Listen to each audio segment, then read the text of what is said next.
This week on Squats and Margaritas, it's Rachel Rodgers, founder of Hello7, a multi-million-dollar company that teaches women how to earn more money and build wealth. She's a podcast host, a keynote speaker, and the author of We Should All Be Millionaires, a woman's guide to earning more, building wealth, and gaining economic power. And she has 4 kids. Talk about mompreneur goals. I want to know how she balances all the things. I want to talk about building wealth, how being wealthy doesn't have to look like an old white male in a suit. We can all be millionaires. I want to get into her story, what she does now to empower and inspire other women, especially in marginalized and underrepresented communities. Please hit subscribe wherever you're listening to this episode. That way you'll get an alert every time a new Squats and Margaritas drops. It would help me so much if you could take 2 seconds to leave me a review for Squats and Margaritas on Apple Podcasts. Here is my episode with Rachel Rodgers. I want to start by saying I found you because I did American Sesh with Pinky. And nice. I went on right before we went in. I was like, let me just see what Pinky's about. Like, I'm going to listen to her in some podcasts. And of all the podcasts that she did, I clicked on yours, Hello7. And that's how I found you. And I was like, oh, I love this girl. Reached out to you. And now here we are. Amazing. I love it. Most people found you. Well, you had a following, but you had a very viral post during the George Floyd situation. Can you talk about what you shared and what came from that? Because it's powerful. Yeah. So that video was meant to be for like friends on Facebook, you know? So I just went live to express anger because I just had a lot of pent up raginess and I was trying not to express myself. Like I was trying to just let it go, but I couldn't, when something's nagging you and you're just like, you know what, let me just get this out, then I'll be able to move on with my day. And so what I saw was a lot of business owners, white business owners in particular, that clearly have plenty of Black customers and clients, take thousands of dollars from those customers on a regular basis. And then when they were expressing their sadness about what was going on with George Floyd and just, expressing what it feels like to be Black in America. In those communities, they were told to be quiet because those same entrepreneurs also take money from Trump supporters and people who are racist, actively so, and less obviously so, but still racist, right? So 100%. And they wanted to protect their money, right? That was their priority: is keep the peace in the community, protect their money, and silence these Black people in the process. And so I saw it spilling out from one of those groups. And so it just enraged me. And I knew that I had enough of an audience to say something and to speak up on their behalf because they didn't have a big following, right? And so I had a bigger following and felt like, okay, I can reach my peers, right? And so that's what I did. And that's what it was meant to address. It was very raw. It was not pretty. I know you were like, if I knew I was going to be viral, I would have put on a bra. Correct. You never know which one's going to go. Well, honestly, I think the ones that go viral are the ones that speak to truth, right? That are just transparent. People, I think, respond to vulnerability, honesty. And it did feel vulnerable to call out, well-known entrepreneurs, but they needed to be called out. And I did see change happen as a result of that. Now, is it all better? No, it's not all better. And honestly, some of these people are going to, do things to satisfy the optics, right? And then go back to being the same people that they were before. But hopefully some people will change. And I mean, I got my own publisher. This was before my book came out. So my publisher, which is HarperCollins, the head of publishing at HarperCollins Leadership, messaged me and said, I saw the video and I hear you loud and clear. And so people in real estate offices and people in all kinds of businesses were like, you know what? These are excellent points. So it's like, you don't get to my point was, you don't get to accept our money and just not care about us as people. And one of the things that I said was like, y'all get more upset about dogs dying, right? Than Black people dying in the streets. And it's the truth. So I was incredibly ragey and emotional and just needed to get that out. And, I hope some good came out of it. And, that's what my work is about. It's just, it's about giving voice and power to people who are typically disempowered and who are systemically disempowered in our society. And so that's what Hello 7 does. Like, I'm here to put money in the hands of people who typically are not the benefits of capitalism, right? And who typically are left out of all of these opportunities to create wealth. So I figured out how to do it for myself. And so now I'm trying to help other people do it as well. Yes. And putting a face to it, that a millionaire is not an old white man in a suit, that we can all be millionaires. And specifically, like, speaking for myself, my daughter is biracial. So just, I want her to see that she can do whatever she wants. And as a white woman, it's so tricky because I am so aware of my white privilege. And I feel like, well, I can't speak on it because I'm white. So I can't speak on it. I'm not supposed to speak on it because I don't get it. But then if you don't speak on it, it's like your silence is deafening, and not speaking on it is just like allowing it to continue. So it's such a tricky thing. What I ended up doing, and when the George Floyd situation was happening, I wrote a piece that was, I think it was called "I'm Not Black, but My Person Is." And I've been with my husband for 18 years, and I have a unique perspective of seeing firsthand what has happened to him, what he has dealt with, and acknowledging my white privilege. Like, I know that I am white and I have privileges that afford me to not maybe be able to speak on these things, but also I love this person and my person is Black and I have seen it. So I did speak it, and I hit post, and I was like, I was waiting for people to be like, you have no idea. You're a white woman. Like, you're going to speak on racism. But if you don't, you're just like, your silence is deafening. Like, and I've heard you say that before. It's like, you're just allowing it to continue to happen if white women or men don't speak up and say something. And I feel like sometimes you feel like you can't because you're aware of your white privilege. No, I think, why aren't we all talking about racism, right? Like, why aren't we all talking about it and pointing it out when we see it? And, you know, sometimes, like, I'll get in an Uber in a town and somebody will be talking about a certain people group. It could be, you know, people they refer, like immigrants or, you know, just whatever. And they think because I'm not of that group that I'm going to co-sign. And I'm like, no, sir. No.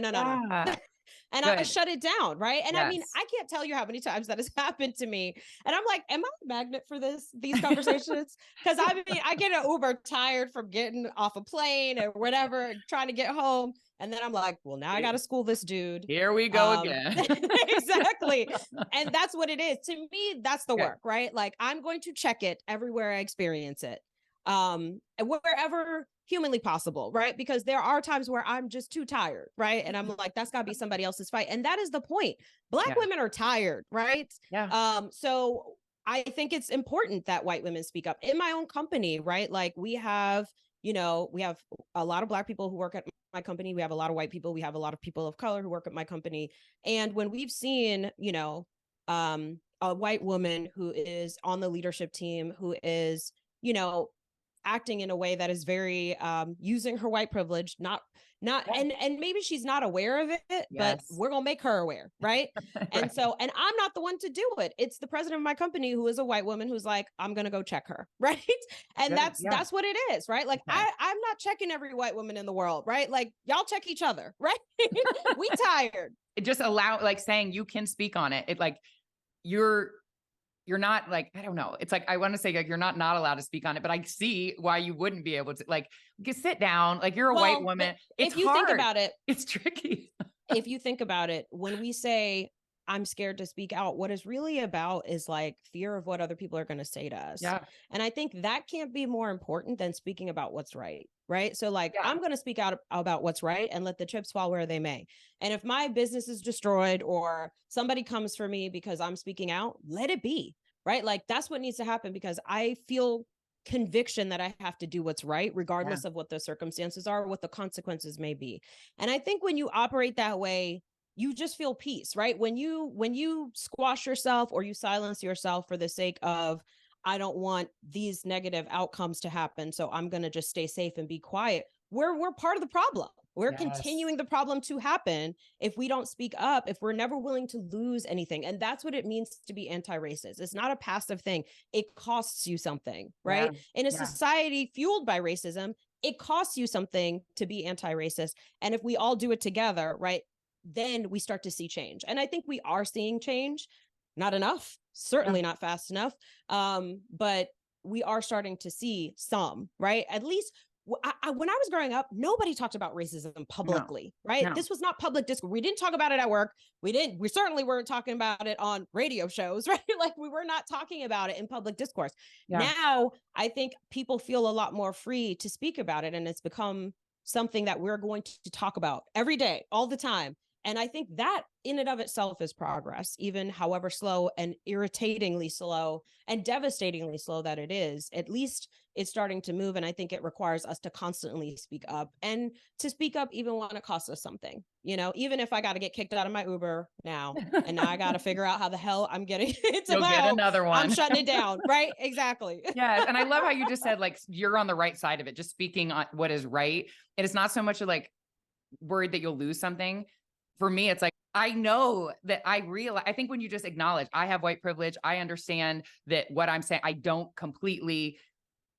can't completely relate because it has not happened to me, but saying that, acknowledging it, but I still feel that this is wrong. And I think being afraid that someone is going to view you as just being a white privilege, you don't get it person. That's why some people don't say it, but you're like, just say it at whatever cost, let somebody call you that. And that's the only way that it's going to bring change. Yeah. And I think you get more confident speaking on it when you educate yourself, right? Like Tim Wise is a white man who is an expert on racism in America in particular. And he speaks on it on a regular basis. And a lot of people follow him. A lot of Black people follow him. Right. And you know, I think he feels comfortable speaking because he's really educated himself on it. So he has more confidence to speak up about it. And so I think, you know, with anything, when we're starting anything new, it requires courage in the beginning. And then we do it more often, and then we have experience, and then we build confidence, right? And somebody might say, you know what, I appreciate you speaking out. However, what you may not realize is XYZ is wrong in your statement. And you could say, you know what, thank you. You've given me something to think about. I'm going to go read up on that. I'm going to go try and understand that. Thank you for letting me know. Right. Like, I think sometimes the worst part is when people get defensive because it's all about ego. It's not actually about solving the problem. No, It's about my ego needs to feel good and I can't possibly be wrong publicly. Yes, you can. Okay. We all can be wrong publicly. Humble yourself. And it ain't the end of it's not the end of the world. It's when people get defensive and dig in.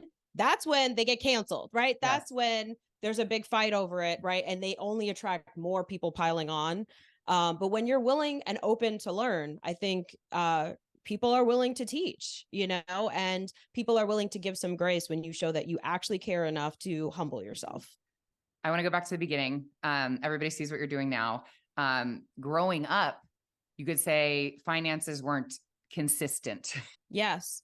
I lived in a low income household. Like there were times where things were okay. And there was long stretches where it really was not okay.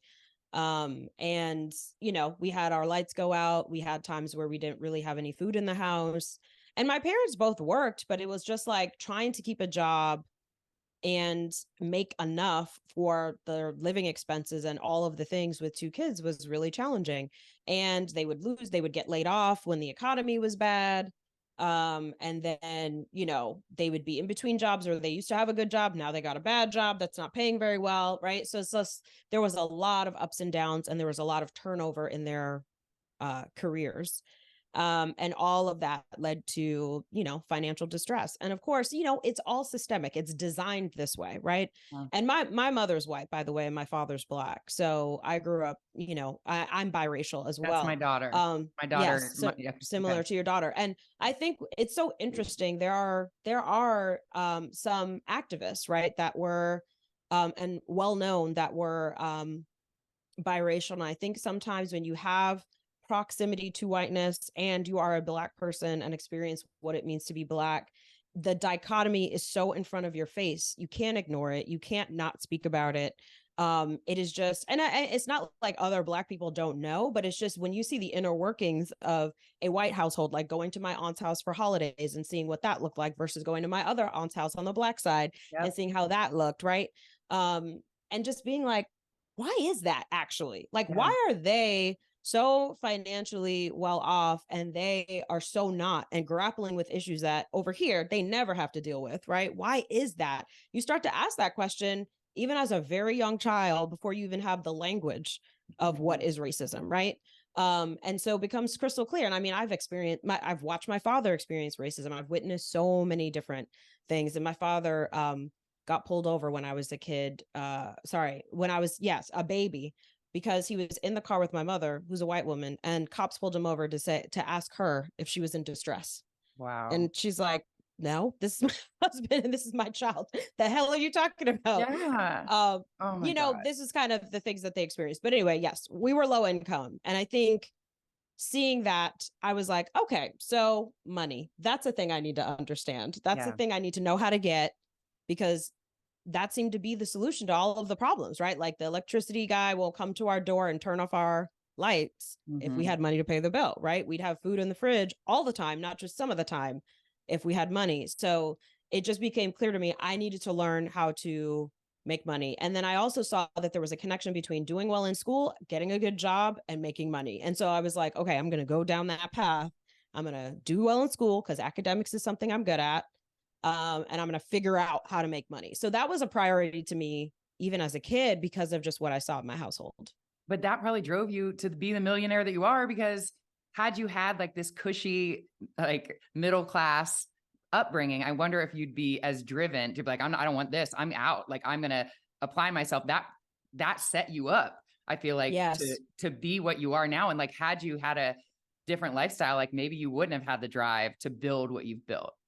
100. I think that's true. And there's actually research that I was just reading about recently. I haven't really dug into it yet, but it was talking about how there's a certain level of trauma in your childhood, and it's certain types of trauma. Like it's like, there's certain types of trauma that leads to like addiction and all kinds of things that can be really detrimental. But if there's a certain type, like a medium type of trauma, then it drives you, right?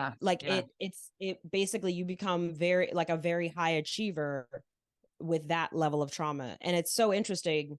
I haven't really done a lot of research, but clearly, right? Like when you experience this kind of insecurity, and that's why when people are like, I don't care about money, money's not important. I'm like, okay, well, that tells me that you clearly have never worried about where your next meal is coming from. Because if you have, trust me, you are crystal clear that money actually is important.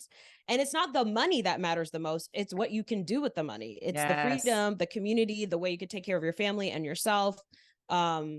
All of that is highly in your family, like reduce stress in your own life, right? Like all of that, like being a mother, for example, money. Like when I had my third child, I had a night nurse and I had childcare and I had a chef, right? Like I had things that made it so much easier, versus, with my first and second, we had none of that.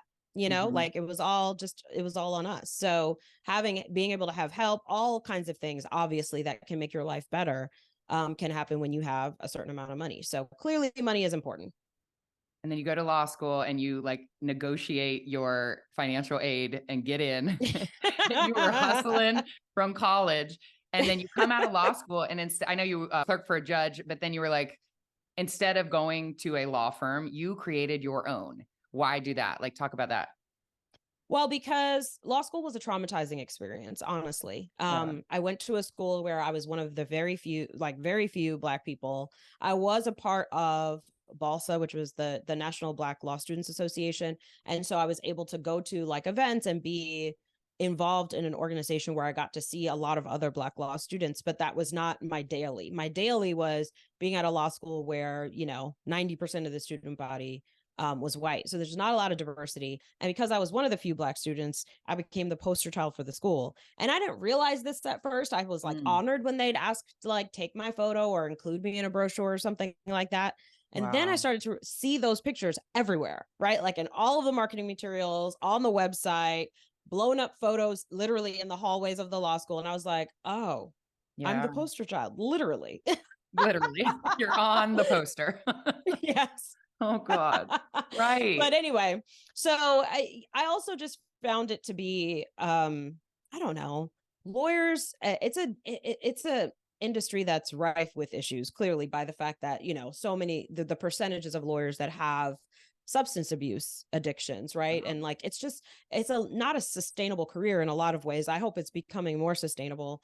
So I had that experience dealing with lawyers, having internships, clerkships, all those things. The judge that I worked for was amazing. Yeah. Judge Farber was incredible. And that was probably the best job I was ever going to have in the legal industry. And I think it was because that job was so great and because the other options just look so terrible. You know what I mean? Like, yes, working at a firm where I was hearing horror stories about partners yelling at associates, working 100+ hours a week, like just completely unhealthy lifestyle. And so I was like, yeah, no, I'm going to try. But money was still important to me. Right. And so I was like, I don't want to work at one of these big firms where you make a lot of money, but the trade-off is too high. Yep. So what's my alternative? And it was like, the alternative was like government work or nonprofit work where there was not enough money to pay back my student loans. And so I was like, all right, I'm just going to try going solo and see what happens there. And I just became obsessed with the idea. So I studied it for a year and then started my own practice. And I did that for like 6 or 7 years, which was great. But I discovered that I enjoyed running a business a whole lot more than I enjoyed practicing law. So that's how I got to where I am today. I think that like women would have the thought like, well, I don't want to work for this person. I'm going to start my own business, but it's so daunting. Like, let's talk about limiting beliefs and broke ass mentality, because if you're telling yourself that you could never do that, or you're not like hyping yourself up every day and living with broke ass thoughts instead of rich thoughts, like what does that do to you? And how does that like kind of dull, what you are able to achieve, how you're talking to yourself and how you're thinking? Yeah. I mean, I think a lot of people, especially people who have been historically excluded from wealth building opportunities, right? Like we believe what society has tried to reinforce for us constantly, which is these messages that we're not good enough, that we're not smart enough, that we can't do that, that's not possible, that's a pipe dream, don't quit your day job, right? Like it's literally built into our language. It's built into the movies you watch, all of this pop culture that we experience and consume. And so I think we have to actively place different thoughts in our minds, right? And now it's changing. So many more people are following their dreams, trying new things, becoming entrepreneurs, right? So I think there's a lot more now than there was certainly 13 years ago when I started.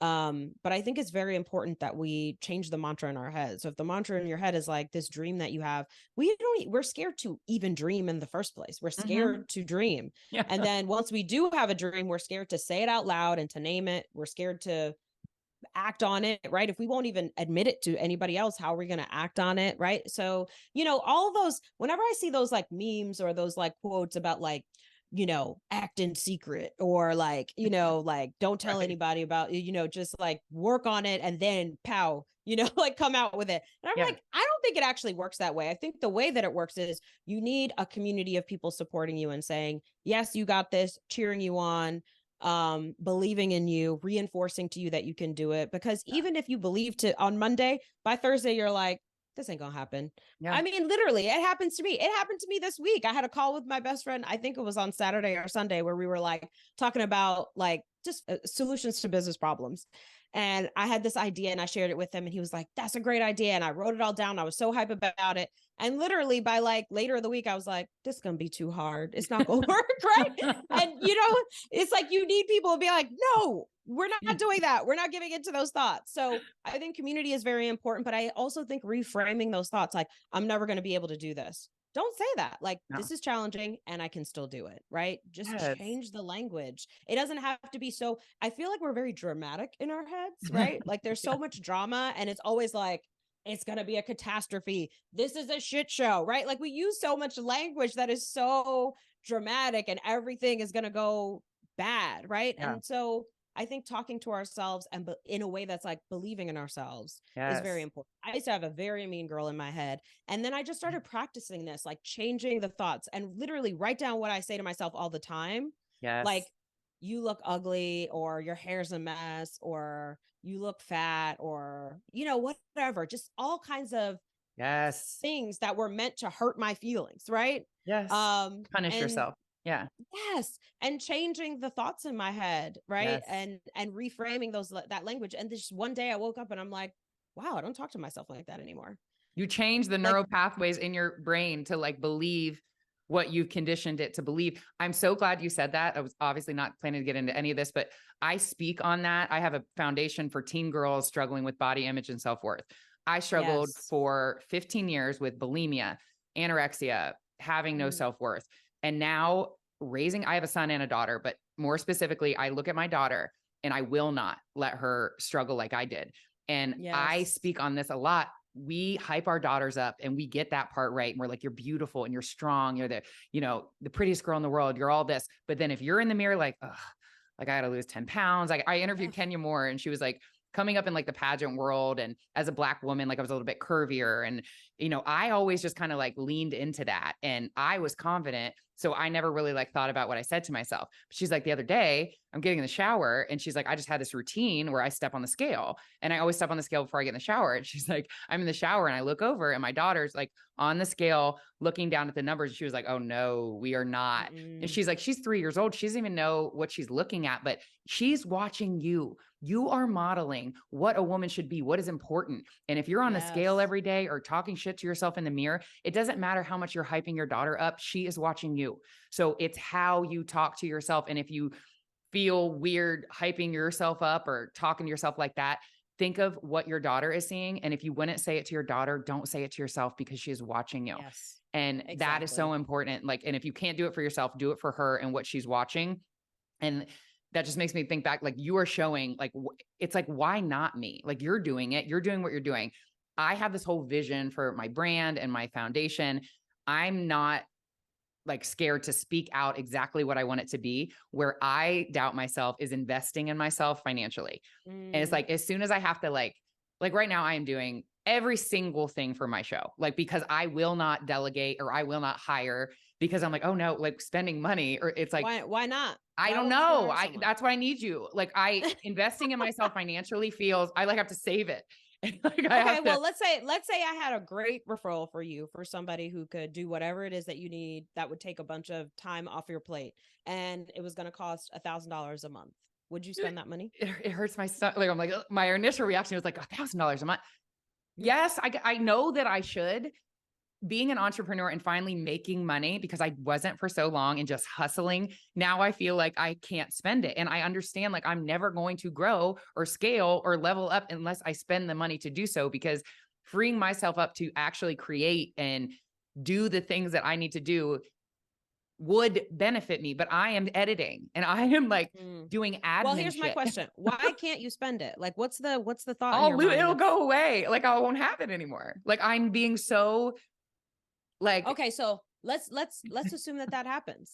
Let's assume that you lose all your money because you delegated and hired someone to help you. Yeah, then what? What would you do? I just start over. Like it's not, I don't owe money. So I got that going. I love how I learned this from you too. It's like, you looked at broke as like 10,000 in the bank. If you go under 10,000, then you're broke. Nobody lives that way. Like everybody's like $5, I'm broke. You change the threshold to like, make it that it's a higher threshold. I need to look at it like I have the money. So why am I acting like, I don't know, I don't want to lose. It's like I built something that is now making money and I have to save it. And like, you have to spend money to make money. Like I need that.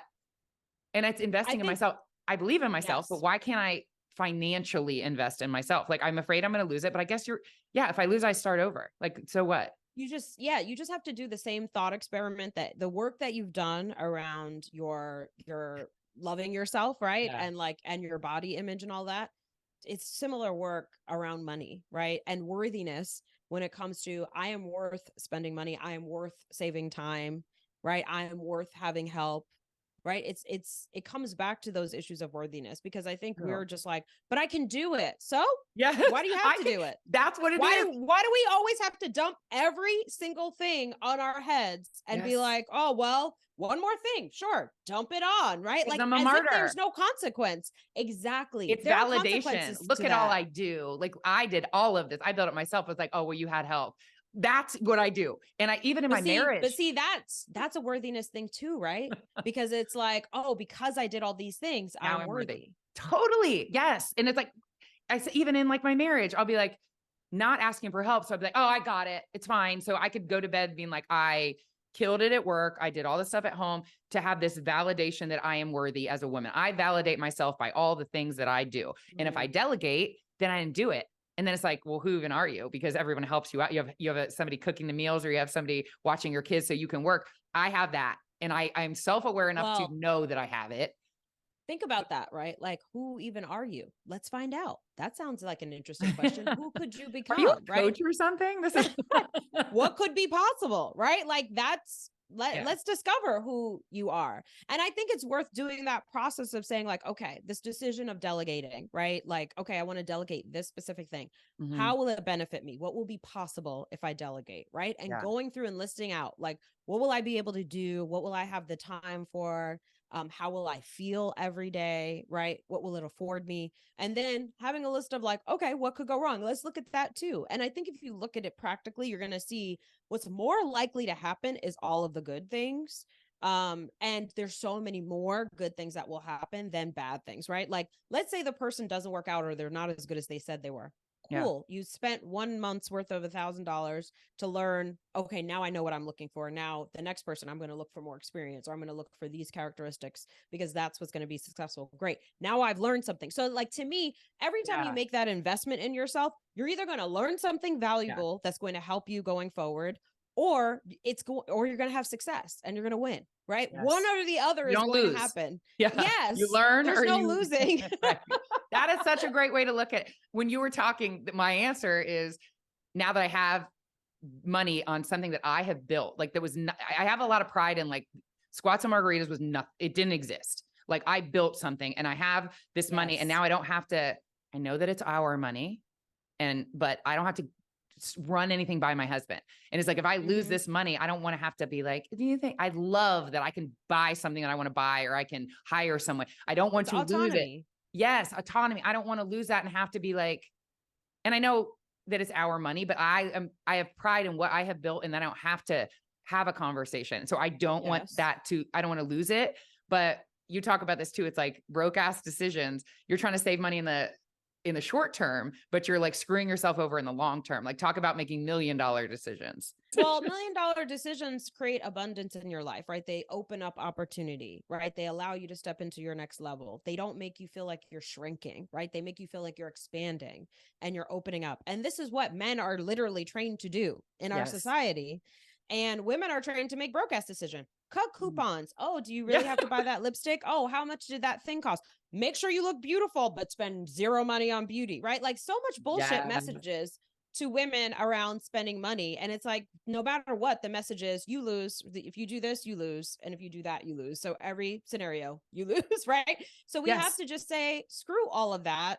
And choose ourselves and choose our dreams, because I think we don't believe in our own creativity. We don't believe in the opportunities that are available to us, and we cut it all off and we're like, oh, it's not possible. I think we have to train ourselves to listen to our desires and then follow them, act on them. That's what $1 million decision is. Even if it doesn't work out, $1 million decision doesn't mean it's absolutely going to work out, right? It just means you believe enough in yourself to try, to find out. And like I said, there's no losing, because you learn something. If it's a failure, or if it doesn't work out, you've learned something that you can take with you into the next thing, right? Like, I had a real estate deal I was doing last year. I lost a ton of money on it and it was painful, but I'm proud of myself that I was willing to bet on myself and try. And I've also learned some really valuable things. And now I'm taking that into my next opportunities, right? I'm not going to let it. And trust me, I had, last year when I was going through that, I had those negative thoughts coming back into my head. You're so stupid. This was a dumb idea. You shouldn't have followed through. Like, I started, and I could hear myself doing it, and I started to recognize the pattern. And I was like, we can't do this, girl. We ain't doing this. I love that. I had to talk to myself and be like, this is going nowhere good, because it truly can lead to depression and all kinds of things. Like, when we allow ourselves to, put ourselves in a hole with how we're talking to ourselves, even when shit doesn't go. We are allowed to make mistakes. We don't have to be perfect. We can try things and it can fail, and we're still worth trying more things, right? Like, so we don't have to show up and be perfect. Everybody makes mistakes. Everybody tries things and it doesn't work out, right? Fortune 500 companies are trying things and having failed launches, and they still exist, right? So we can certainly do the same. We have a right to do that. I think we have this thing about being perfect and never making mistakes and never failing publicly. Fail publicly. When I fail, I'm like, hey, y'all, I jacked that up. That did not work out. Let me tell you the story so that you can learn from it. And here's what I'm going to do next. You know what I mean? Yes. So I think we just have to make peace with it and see it as a part of the journey and not make it like, if it's not perfect, it's all going to shit, right? Then we're That's back into me. it's a shit show. Yeah. It wasn't perfect. Like yes, that's how I live. You're making me think too, so many things, like believing in yourself, having that, like, not even just like a hype squad of people, people that have seen something in you and believe in you. So it's not even just coming internally. Like, yes, this show, I was going live during the pandemic, literally just like, what the hell am I supposed to do with a 2 and a 4-year-old when there's no school and there's no playgrounds and you can't go to the library, can't do anything.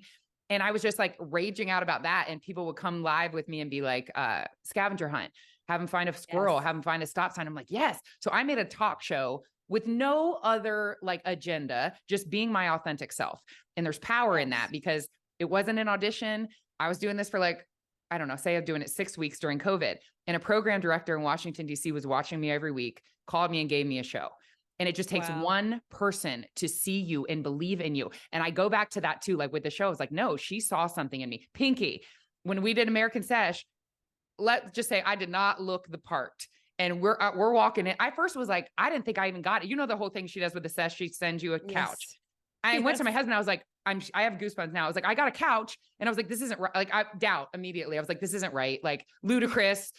All these people, she didn't send one to me, like self-doubt. So I'm in, and I assume everyone in the room is in because they look the part. I mean, and there are literally ludicrous, like rappers, and they all look the part. And I'm a 41-year-old white mom of 2. And I'm just like, okay, Pinky sees something. I'm in the room.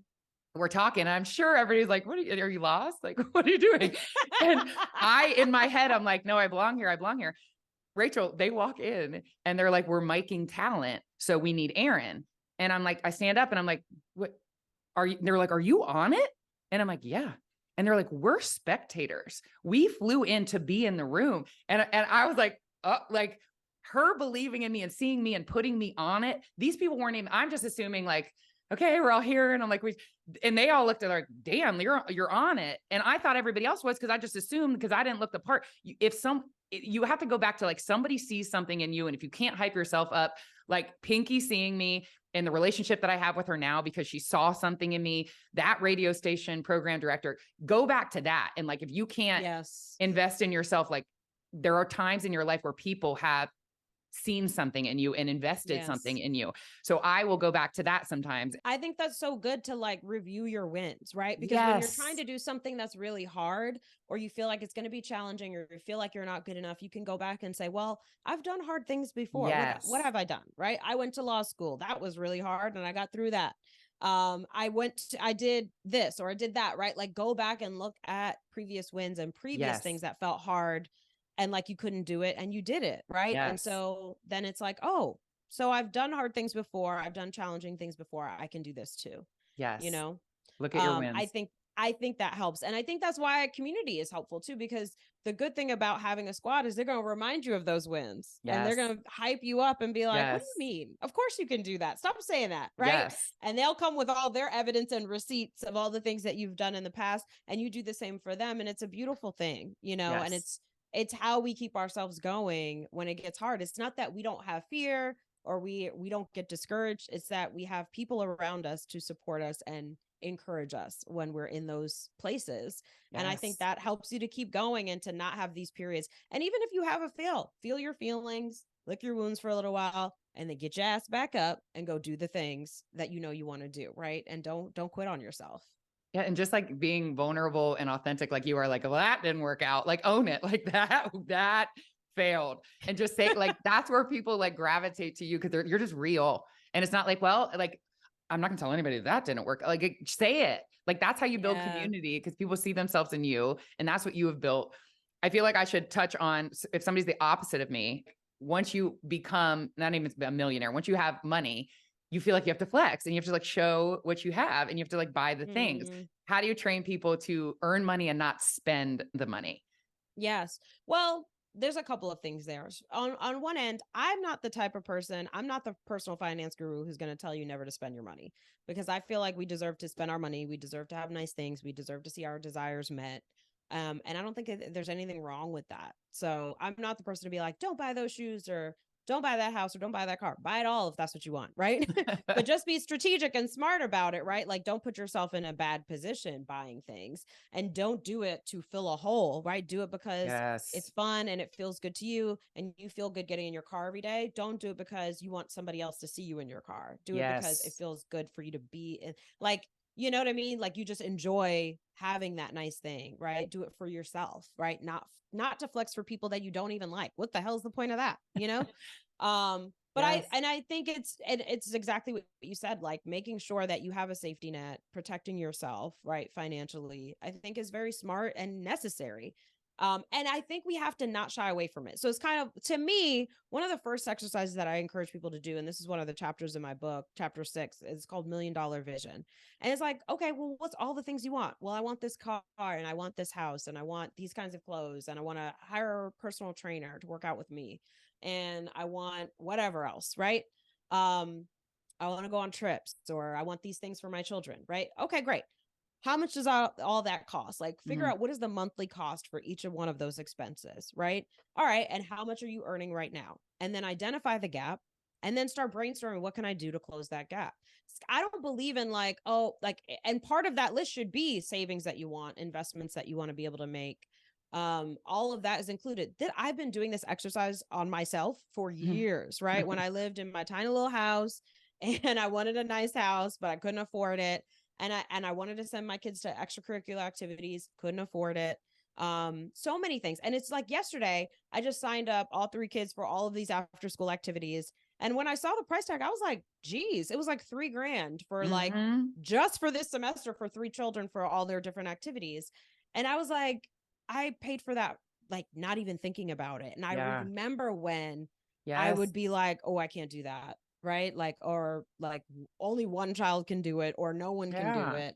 Right. Like, and it just becomes easier, but you just make that list and you start thinking about and brainstorming opportunities. Right. This is why I say we all have to be entrepreneurial. What options do we have to generate extra capital that can cover these costs? Right. And slowly but surely you'll get there. Right. Like, I was in a place where I was making $100,000 a year and I needed $300,000 a year for the lifestyle that I wanted. And that sounded so incredibly far away and so impossible, but I created the list anyway. And I started working that list and I came up with different ideas and I tried different things. And literally within maybe a year and a half, I was making $300,000 and having the lifestyle that I wanted. And then I created a new list, right? And then I worked that list, right? And that's been the whole journey. So that $1 Million Vision exercise, I think it's very valuable. And I think, having savings, making investments, and buying the things that you want, it's all possible. It's just about being strategic, deciding that that's what you want, admitting it to yourself, and then creating a plan to go get it. And then working the plan and showing up even when you don't feel like it to work that plan, right? That's how you get what you want. What a beautiful example of like what wealth brings you. It's not like the things you can buy, like extracurricular activities. You like didn't even think about it. You have the peace and the assurance. Like, of course I can send my kids now. It's that kind of peace of mind that you can do it. It's not like what you bought. It's just having I can do this for my kids. That kind of comfortable situation that you've created. Like, that's what wealth is. Yes. Them saying like, I want to do fencing and I want to do judo and I want to play guitar. And it's like, in the past, I would have had to be like, well, you could do one of those things, right? And now I can say, sure, you sure you want to do all that? Okay, I'll sign you up, but then I'm going to make you go. So make sure I do not let you quit. Once I spent my money, you go show up and go do it. You're doing fencing. You will fence every day. Yes, you will learn about commitment. But yes, things like that, being able to take care of my mom and like cover her expenses, buy my mother-in-law a house, right? Like just things like that, having investments so that we have a nice safety net, and it's not like I never buy nice things for myself, but it's so funny. I think it's such an interesting trajectory. I think when you grow up not having a lot of money and you start making money, then you're like, oh, I'm going to buy all the things I never could buy. I want the car, I want the house, I want the clothes, I want the this. And you do that for a while, the trips, the travel, all of it. And I did that for a while. And then I just woke up one day and I was like, I kind of don't care about this stuff anymore. I kind of don't care about clothes that much. Like, I kind of don't even want to go on that many trips, right? Like, I love where I live. I love my routine. I love being here every day with my kids. I don't want to travel that much. I enjoy travel, but I don't travel as often anymore because I just don't. I've done it, right? Like, I'm kind of, So it's so interesting. It's like you have to sort of, I almost think you got to get it out of your system and have that experience. And then you realize like, I actually don't even want those things anymore. And so then you're accumulating wealth because you don't have anything you want to buy. Yeah. You're just satisfied. I think that's what I want everyone to feel, is satisfaction and wellness and peace. And I think there's a certain amount of money that can provide that. And that dollar amount might be different for different people, depending on who their dependents are, what their situation is. But I think there's a certain point that you get to that you're like, I'm good. Right. And then it gets exciting, because then if you are accumulating wealth, then you can be like, well, I want to, this, I've heard about this person who's building a school in this low income neighborhood. I want to help. I'm going to get involved. I'm going to write a check and I have time to volunteer. Right. Like then you get to like do really amazing things, Yes. So that's exciting. It's like what was driving you to get it may have been something, and that's good because it drove you to get it, but that's not even what's important anymore. It's now that allowed you to get it and acquire wealth. But now like what you can do with it is not even something that you assumed you would want to do with it. Yes. Okay. And the dopest part of that is this: when the process of acquiring wealth, right? Learning how to build a business, or just learning how to learning how to invest, learning whatever the skills are that allow you to accumulate wealth. Once you have that skill set, you have that skill set that can be applied to so many different problems in the world. Like, know how to solve complex problems, right? You understand how money works, right? You understand how business works. Maybe you figured out real estate. Like you figured something out that you can now apply that skill and that expertise and experience to a social problem that we have, right? And it's so that's thing. Amazing. Yeah. So like you can apply your skills to it, and you can write checks for things that matter to you. So I think that's amazing. And I want to see more people of color and more queer people, and people just disabled people, like people who have experienced all of the challenges in the world, right? Having more money, because then we're going to see more money flowing to the causes that are most important. Yes. And I think that's the only way to actually work towards equality in the society we live in today. I think that's the practical reality. Do we hope like, lawmakers would want to make change? We do. And I think some of them do, but unfortunately the majority don't, or the people that do, they don't have enough power yet. Right. But like checks also put politicians in office, right? So if we have the ability to write checks for people who actually represent causes that we care about, right? And represent, the equality that we want to see in the world, that's the stuff that can make change. So to me, I'm like, let's get this money first. Yeah. And then once we have the money, enjoy your life, but then also know now we have, because that trajectory is going to happen. At a certain point, you're going to have enough, what one hopes. If you're working on yourself and doing personal development, I think you do get to a point where you're just not needing to throw money around all the time, or not needing the next new car. It's like, you've been there, done that. It's not that exciting anymore. Right. And so now you get to do more important things. Right. And that's really the ultimate goal. And that's my personal agenda. May not be everybody's, but that's my agenda, right? That's why I want to teach people how to get money, so that they can have peace for themselves, and so that they can contribute at a higher level, because they have the capital to do it. Squats and Margaritas is about balancing all the things. You're a speaker, you're a boss, you host a podcast, you have books, and you have 4 kids. How in the hell do you balance all the things? Like, I feel guilt when I'm not with my kids, and you've built this brand. How do you find that balance being a mompreneur? Yeah, I delegate like crazy. Damn it.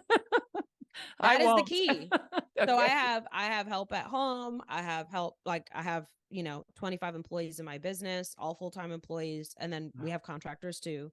And I just make sure that I have help, and I pay them well. Yeah. And that's the beautiful thing. There's this whole economy that's possible because of this dream that I followed, right? I'm employing people who have their dream job and are able to do work that they love. Mm-hmm. And that supports me in this journey as well. So I delegate a ton, as much as humanly possible. In fact, like I will literally make a list every day to be like, what's something on this list that I can give to somebody else, Wow. And it's gotten to the point where the list has gotten really, really short. Like I don't even have a lot of things on my list anymore. And most weeks I'm working like 2 full-time days a week. Now I'm always thinking about the business. So it's not like, even when I'm doing other things, I'm thinking about the business. And then I also like on those days off, I'm writing, I'm working on a few books that are going to come out soon.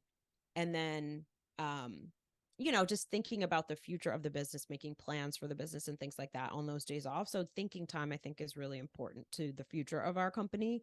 But I actually don't even work that much anymore because I've built this team. Yeah. So that's what's possible. But yeah, it's all about delegation. And then also just, I think you just have to decide what's important, and you can't do everything, right? Like, so there are trips that I miss.